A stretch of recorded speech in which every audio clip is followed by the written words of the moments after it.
Anu sing panas. Sing panas, Pak. Wawa. Kompor kayak nyebut buakmu. Inilah dia artis yang sudah tidak asing lagi. Mas Percil. Musiknya lo goblok. Musik. Ayo musik. Lagune iki lho apa koclok kowe iki ana wis. Lah wen njaluk karo kono. Ya kowe kuwi sing muni masa aku njaluk. Aku nyuwun iki no ya apa kena. Lagunya adalah Heli Kuku. Lho. Padane kancane kirek apa piye tak tapuk lambemu tenan. Lah iki apa? Iki percil apa ora? Heeh. Lah percil iki kewan apa ora? Ya kewan. Lah kirek kewan apa ora? Kewan. Lah percil karo kirek ora padha Kewane ngono to. Lah iya. Ya aku terus mari ngono percil ibuku bangka. Maratuane. Maratuane ya akhirnya ya kodok ijo terus mari ngono nguyuhi mbokmu. Sana suwi tenan iki teng daleme kuwi aja ngati-ngati ning kene lho. Ngomong sak ngomong kudu ngati-ngati sampai kleru dicor lambemu. Lah kok iso? Juragan semen. Berarti awake dhewe nek tuku nang kene gratis dek tuku semen. Gratis sakewi tapi. Lah isine sini yang bayar koclok apa ya kowe iki rumah sana. Mbok menawa wis tau ditanggap terus gratis kan ya ora ngerti mulih kok digawani semen sak-sak. Lah awake dhewe winginane ditanggap ning rokok Apache, mulih ya digawani rokok.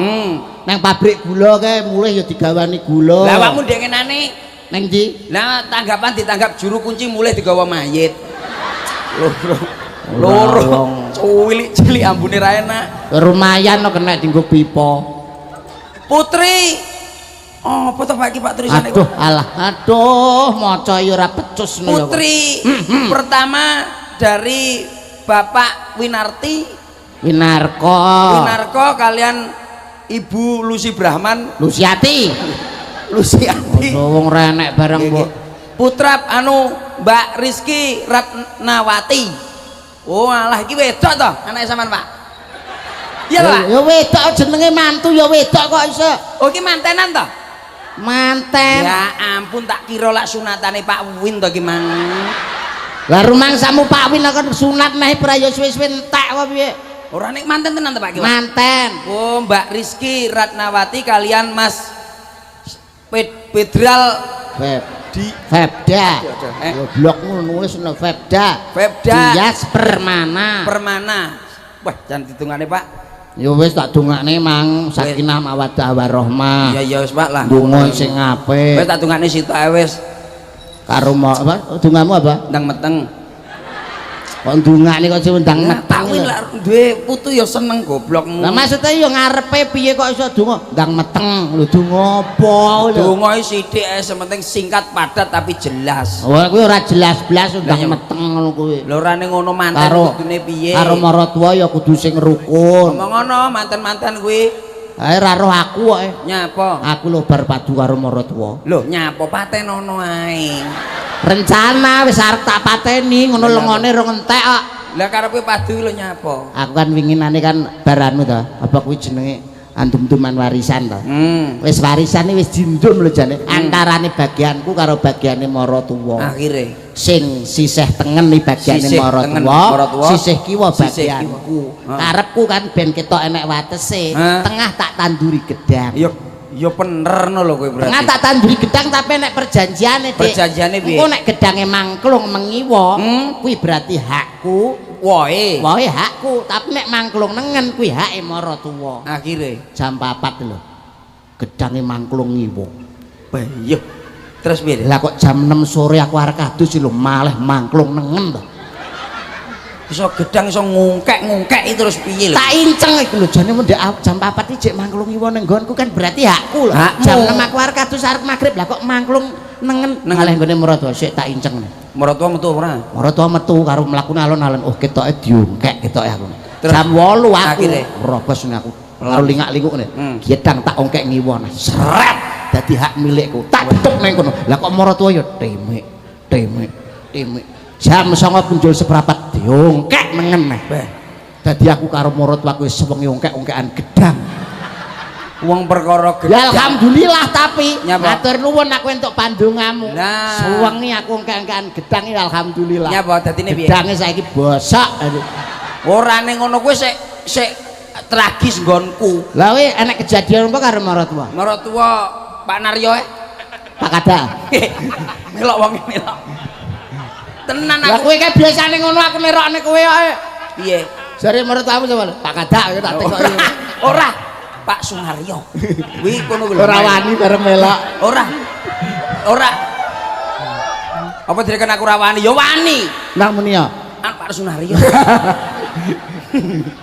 Tapi tenan Pak Do. Piye? Lah ngaku ki genah-genah ki karepku ya ndagel sampean yo golek liyan. Oh, duwe usaha. Usaha aku arep. Usaha apa? Anu ku lho, goleki jukuk-jukuke ngene wong-wong ayam-ayam potong tak lumpukne dadi siji.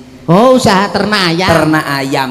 Kita Ya, yang moro alhamdulillah sukses. Kita yang moro ora seneng. Sirik, Mantune sugih ora seneng ketoke. serik. Ya kok moro lah kok tuku garangan telu to, Pak. Lah kiri. Pitik rong kandang tak ricik dibadok garangane moro tuwa telu. Aduh, tobat rasane. Mari ngono wis aku wis ora. Awakmu ya aja nganti kalah. Ora kalah. Mari ngono aku tuku kirik. Aku tuku kirik Lah loro. terus. Alah takon ngejar wis garangane moro tuwa 5 entek ricik. Awakmu terus ning omah kaya ngono lho. Garangane marang tuamu dipangan Kirik. Lah, alah terus awakmu terus dolan isuk ning omah. ayah kurban ora salah kae. Lah, ya roh lho terus awak mangan Sedina ayah kurban lho. Nah, terus mangan iwak nggonku ngono lho. Iwak wedhus lemu kurban. Ya kirike to tak bleh. Alah. Ora Astagfirullahaladzim batal aku ya ampun. alah. Kudune aku kadung entek papat to Lah, omongmu lagi pomo aku seketika kae kowe ngomong nek iwak asu yo tetep tak ulu. Lah.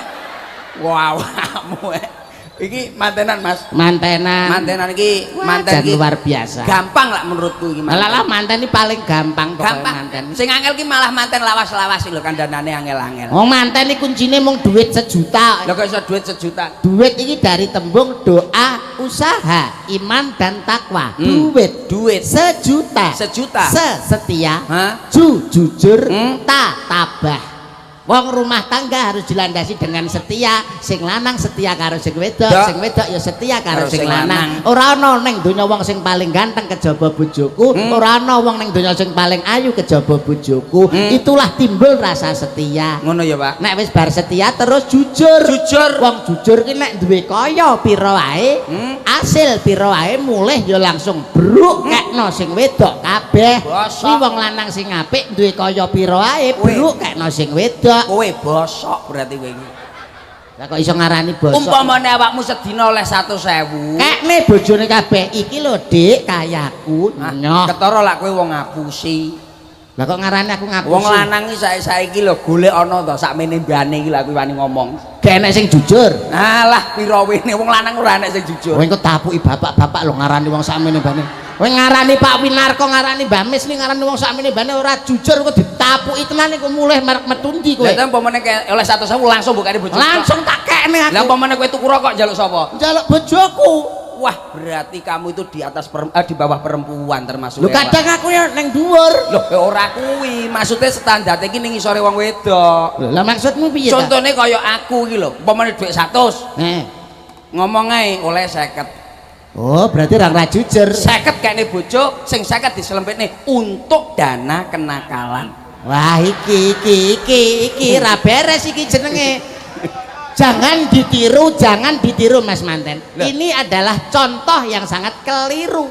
Lah nyapa keliru? Lah mosok kaya 100 sing 50 mbok kene sing bojomu, sing 50 mbok selempitne. Lah kuwi jenenge ngapusi ora jujur. Lho ora ning ngono. Engko iki kita celengi. Dana kenakalan kita celengi sok-sok enek sing enggak terduga. Umpamane pas tanggapan bensin tek apa kowe terus mulih goleki bojomu dhuwit ku ndi Dik sing 100 apa ya mungkin oh iya itu lho Pak Do pikir dong Pak Do contohnya umpamane mantan iki cukup lak cara aku Pak Do lah tapi nuwun sewu nyapa nek irit-iritan bojomu karo bojoku lho jek irit bojoku lah irit bojoku irit bojoku bojoku mendino bojoku lho idul kurban lho entuk apa ki Idul kurban demen idul adha beli wedhus to? Iya. Masjid ku beli wedhus. Bojoku lho entuk iwak sakmene lho. Iki lho senek 2 minggu lho gak entek-entek. Mosok to, Pak? Ya rong roh carane ae. Nyapa? Goreng. Campuri kuambil sing akeh. Iya. Ambil irisan kambil lho. Iya. Irisan kambil ditumplek. Tumplekne. Lah engko digawe model kaya bothok. Dendeng apa bothok? Dendeng ragi. Iwake cilik sakmene. Alah ya nyenil lho. Kuwi enek 2 minggu gak entek-entek. Lah mangane piye? Mangan sego terus dendenge wis diakehi gambile. Iwake disuwir cilik ngene disuwir cilik ngene. Terus dipangan wis sego entek to, terus iwak dijimuk, dimut tok ae.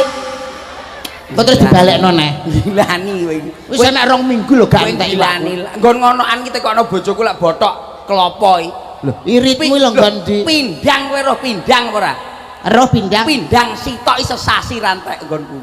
Mungkin pindang sitok sesasi rantai. Ya omong ya bener karo nggonmu dibotok. Lah nggonku dibotok kekne godhong gedang, ning kono enek klopo, digodhog to, bidang, dipangan klopone tok. Jadi terus ambune kaya gerih terus to. Lah kuwi sesasi ngono, iwake nyelot ngono.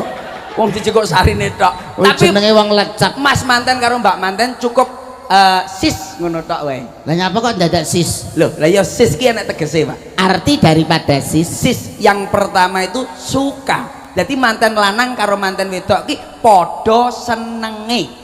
Oh. Diomongi, padha sampean karo mbake, karo sing ning omah. Kuwi kudu padha senenge. S yang pertama itu seneng utawa suka. S yang kedua, sis itu I iki jenenge iman. Jadi wong loro ki padha kudu duwe imane. Nek gak duwe iman akhirnya bakal cilaka. Bubar mesti pegatan. Iman kuwi cagake menungso, atek-ateke menungso. Atek-ateke menungso. Wong nek gak duwe iman berarti gak duwe keyakinan. Alah genah ki Pak. Wong nek wis gak yakin ra wis jelas ngambang. Ngambang ora mungkin salat ning masjid gotong royong. Endi kok salat itu? Ngono kuwi enek masjid gotong royong ngono kuwi jenenge. Lah kuwi sis. I S yang terakhir. Syukur. Ulane wis oleh gandengan. Umpamane sampean kene umpamane tak tekoki. Sampean golek wong wedokno umpamane rabine golek ayune apa golek apane? Ya paling tidak aku sing tak deloke wong wedok itu tak delok mesti bokonge. Lah kok iso bokonge kucluk apa piye to kowe iki? Lah nek delok wong wedok ayune mbok delok saka apa? Ya teko wajah no, Pak. Ra iso aku tak delok saka bokong karo geger. Lah kok iso bokong karo geger? Lah contone penyanyi. Kowe mbok pilih wajah. Sinden. Wajah. Mbok walik apa? Yo lak gelungan. Gelungan. Lah nek geger karo bokong mbok walik. Wah, ngadah kinang tok berarti jangkrik tenan kowe iki masaku. Ya sing penting ayu bojo. Aja ndelok ayune Pak Do. Ayu ki somben 60 tahun iso luntur. Wong ayu bakal luntur. Wong sugih bakal melarat. Wong enom bakal tuwa. Sing penting padha nrimani. Narima ing pandum. Nek pegawe negeri duwe NIP nomor induk pegawe, nek menungso duwe NIP narima ing pandum. Ngono lho. Wong besok ki bakal apa to Pak Do? Mati. Ya sadurunge mati mesti utang sik lah wong saiki iki oke-oke utang. Lah kok iso utang lho? Lah kowe pirang-pirang dina utang ora oleh-oleh lah. Iki apa tak becok Bang Titil iki dina ning omah. Aku wong sabar Pak Do. Aku wong sabar Pak Do. Sabarmu lho nggon ndi? Lho, aku sabar mara ning omah Bang Titil ning omah aku mara benjing mawon nggih Mas ngono. Sabar aku. Bang Titil teko awakmu. Aku ngomong benjing mawon nggih Mas aku ngono. Bang Titil teko. Benjing mawon Mas aku. Kuwi ora sabar. Kuwi jenenge wong lecet. Lah awakmu. Oleh alasan. Awakmu sabar. Wis sabar ya aku. Contone. Lho aku lho nang terminal Blitar lho dikeroyok wong 5 dijotos tiyak ping pindho. Tiyak. Aku lho ora mbales. Sabar Mas ya. Sabar apa aku semaput kok. Lah iki omong apa iki. Aku ya ngono ae. Nyanyi Pak ya. Nyanyi no. Nyanyi ya. Awak dhewe tanggap. Aku nyanyi iki seneng pas nyanyi bareng ae mah. Sing Turi putih ditandur ning kebon agung. Turi putih ditandur ning kebon agung. Seleret tiba nyemplung. Mbok ira kembange apa? Mbok ira kembange apa? Ini apa tuh nenek malah bacul wis. Lah wong jenenge gerak itu kan bebas gerakan. Apa enek terus Nela Karisma lan joget terus nyanyine ngene-ngene apa. Presi ora tau ngerti Roma Irama nyanyi. Nganter nyanyi lho. Jupri. Jupri, Jupri. Lah kuwi lho tadi sing judi sing kurilo kecekeli Jupri wong. Oh iya. Kuwi lho mesti kan gerakane. Ngene lho. Judi. Lah iya itu harus kembang kantil nek kembang kantil piye Pak? Kembang kantil bisa piye? Kembang kantil sing cilik-cilik kae lho. Iya. Oh iki manten ta? Ya manten digane. Cakep. Ngenamu nek Lah nenek kukune dawa lho tak biaconan kowe malah. Kembang kantil Manten anyar diiring bedil. seleret tiba jundil. Aku kaget jekelipen. Apa? Nyekeli apa? Aja saru lho iki nggone Pak Win narko lho iki. Ada piye to, Pak? Pak Win kalau apa? Kembang kantil Manten anyar diiring bedil. sereret tiba jundil. Aku kaget cekelan pen. Iki jane apa ta kok saka ngene iki, Dik? Napa ta? Iki apa? Endi sing ndi? Iki lho. Aja mbok jejak. Lah nyapa ta? Bapake Jonet kok. Wong awakmu njuk. Wah, kowe rumangsa. Wong isa Ora ning ngono nembangi kaya mele. Sing ndi? Kaya Mbak anu almarhum Mbak Gustur. sing ndi? Ya Rasulullah. Lah iki lho seneng aku. Salamun alaik. Ya Rabbi asani wadaro. Ting ting ting ting ting. Ih seneng aku lagu iki. Pak, ayo Pak. Pak, seneng aku. Atfatayati total alam. Ting ting ting ting ting. Ya uhelal iwal karom. Ting ting ting ting ting. Ya uhelal Ting ting ting ting. Ting ting ting ting. Kowe kok nesu lho. Iki lho awakmu iki kayak paribasan kaya kendang lho, Pak. kaya kendang. Ya to jajal. Ya. Wah maksud aku mbok kaya kendang. Iki lagi iki ditabuh iki. Apa lah suarane ting ting ting Lonceng iki lho, kae lho sing cekelan aku kene. Itik ining. suarane ting ting ting. Ya. Bangane bojo kok suarane pyoh pyoh. Ngawur kowe. Ting ting ting ting ting ting ting. Deng. Ya Rasulullah. Salamun alaik. Ya Rabbi asa diwadaraji. Advatayaji rodal alami. Ya uwailah.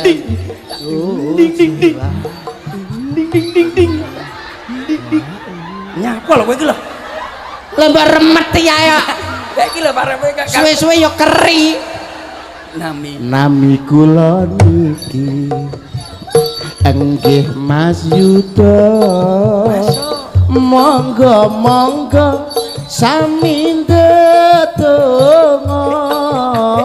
mugi sedaya lak para warga kabeh sing rawuh padha panjang yuswa kabeh sing rawuh padha panjang yuswa ya Rasulullah salamun alaik ya Rabbi azani wa daraji anfatayati rodal alami ya uhailan jubal karomi ya uhailan jubal karomi Nami kula percil asli Anggriya kula lak Banyuwangi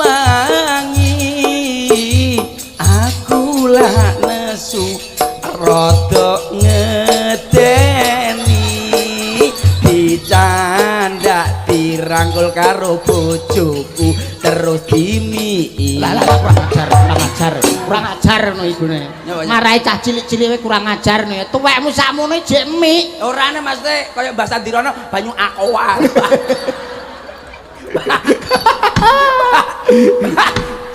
banyu aqua lho Pak